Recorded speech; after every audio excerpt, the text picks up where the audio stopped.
இலக்கை நோக்கி டுவர்ட் த கோல் இந்த நிகழ்ச்சிக்கு உங்களை அன்புடன் வரவேற்கிறோம். Praise the Lord. ஆண்டவராகிய இயேசுவின் இனிய நாமத்தில் உங்கள் எல்லாருக்கும் அன்பின் வாழ்த்துக்கள். எரேமியா தீர்க்க தரிசன புஸ்தகம் 31ஆம் அதிகாரம் 12ஆம் வசனம். அவர்கள் இனி தொய்ந்து போவதில்லை. தேவனுடைய பிள்ளைகளே, இனிமே நீங்க தொய்ந்து போக மாட்டீங்க.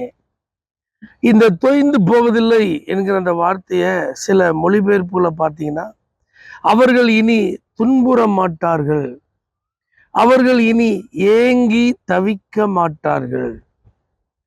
இதுதான் அதனுடைய அர்த்தங்களாக அந்த வார்த்தை குறிப்பிடப்படுகிறது.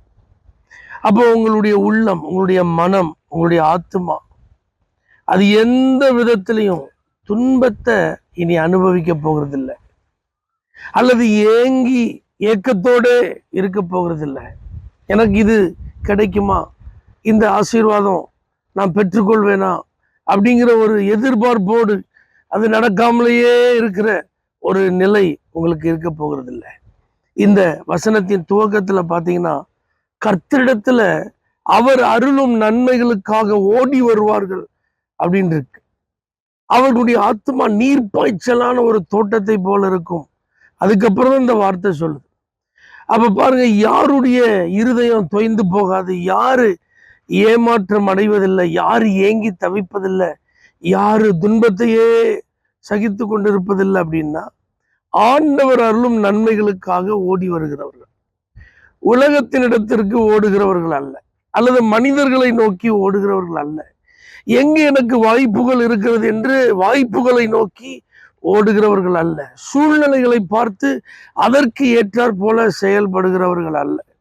கர்த்தர் அருளும் நன்மைகளுக்காக யார் அவரிடத்தில் வருகிறார்களோ அவங்க தான் தொய்ந்து போக மாட்டாங்க. அப்ப எந்த ஆசீர்வாதமா இருந்தாலும் அதை கர்த்தர் தான் உங்களுக்கு தரணும். ஆண்டவரிடத்திலிருந்து தான் நீங்க அதை பெற்றுக்கொள்ளணும். ஆகவே உங்களுடைய ஆத்மா திருப்தி அடைய, நீங்கள் ஒரு செழிப்பான நிலையில் இருக்க, உங்களுடைய ஏக்கம் தீர்க்கப்பட ஒரே வழி அவரிடத்தில் ஓடி வருவது தான்.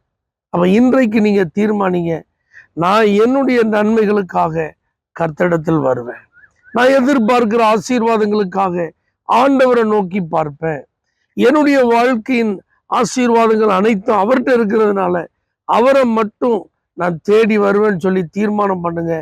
நீங்க தொய்ந்து போகாமல் இருப்பீர்கள், நீங்கள் துன்புறுத்தப்படாமல் இருப்பீர்கள், நீங்கள் ஏங்கி தவிக்காமல் இருப்பீர்கள்.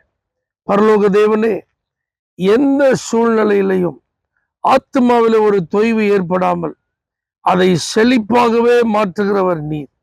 அதற்கான ஆலோசனைகளை தந்திருக்கிறீர். உம்மிடத்தில் யாரெல்லாம் நன்மைகளுக்காக ஓடி வருகிறார்களோ அவர்கள் தொய்ந்து போகாதபடி அவர்களை ஆசீர்வதிப்பீராக. இயேசுவின் நாமத்தில் பிதாவே, ஆமென். For prayer contact, Pastor J. J. Kumar, El Shaddai Ministries, 9500252586, Surandai.